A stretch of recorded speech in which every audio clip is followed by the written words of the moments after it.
സംസ്ഥാന ബി.ജെ.പിയിൽ ഭിന്നത രൂക്ഷമാകുന്നു. സംസ്ഥാന അധ്യക്ഷൻ രാജീവ് ചന്ദ്രശേഖറിനെതിരെ പടയൊരുക്കം. അധ്യക്ഷൻ സ്വന്തം നിലയ്ക്ക് കാര്യങ്ങൾ തീരുമാനിക്കുന്നു, കൂടിയാലോചന നടത്തുന്നില്ല തുടങ്ങിയ ആരോപണങ്ങൾ ആണ് ഉയരുന്നത്. മുൻ അധ്യക്ഷന്മാരായ വി മുരളീധരനെയും കെ സുരേന്ദ്രനെയും അവഗണിക്കുന്നു എന്നാണ് ആരോപണം. യോഗങ്ങളിലേക്ക് വിളിക്കുന്നില്ലെന്നും പരാതിയുണ്ട്. പാർട്ടി രഹസ്യങ്ങൾ ചോരുന്നതായും വിമർശനമുണ്ട്.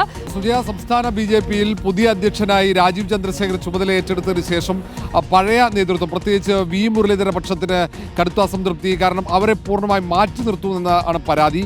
മുതിർന്ന നേതാക്കളെ ഒന്നും കൃത്യമായി യോഗത്തിന് പോലും വിളിക്കുന്നില്ലെന്ന ആക്ഷേപം പലവട്ടം അത് കോർ കമ്മിറ്റിയിലടക്കം വിമർശനം ഉയർന്നതാണ്. ഏറ്റവും ഒടുവിൽ ചേർന്ന തദ്ദേശ തെരഞ്ഞെടുപ്പിൽ സ്ഥാനാർത്ഥി നിർണയവുമായി ബന്ധപ്പെട്ട സംസ്ഥാന യോഗത്തിൽ പോലും വി മുരളീധരനെയും കെ സുരേന്ദ്രനെയും വിളിച്ചില്ല എന്നതാണ് പരാതി. അതിന് തൊട്ടുപിന്നാലെ നടന്ന സെക്രട്ടേറിയറ്റ് വളയൽ സമരത്തിൽ ഇവരുടെ അസാന്നിധ്യം വലിയ ചർച്ചയാവുകയും ചെയ്തു. വി മുരളീധരനും കെ സുരേന്ദ്രനും ഈ പരിപാടിയിൽ 2 ദിവസവും പങ്കെടുത്തില്ല എന്നതാണ് പ്രധാനപ്പെട്ട കാര്യം. ഇതൊക്കെ ഈ അമർഷത്തിന്റെ തുടർച്ചയായിട്ടെന്ന് വിലയിരുത്തപ്പെടുന്നു.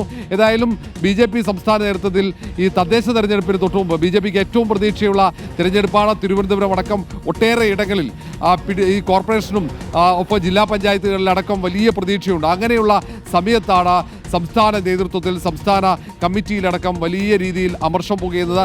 സംസ്ഥാന കമ്മിറ്റിയിൽ പലപ്പോഴായി സുരേന്ദ്രനെ വി മുരളീധരനെ അവഗണിക്കുന്നു എന്ന പരാതിയും ഉയരുന്നുണ്ട്.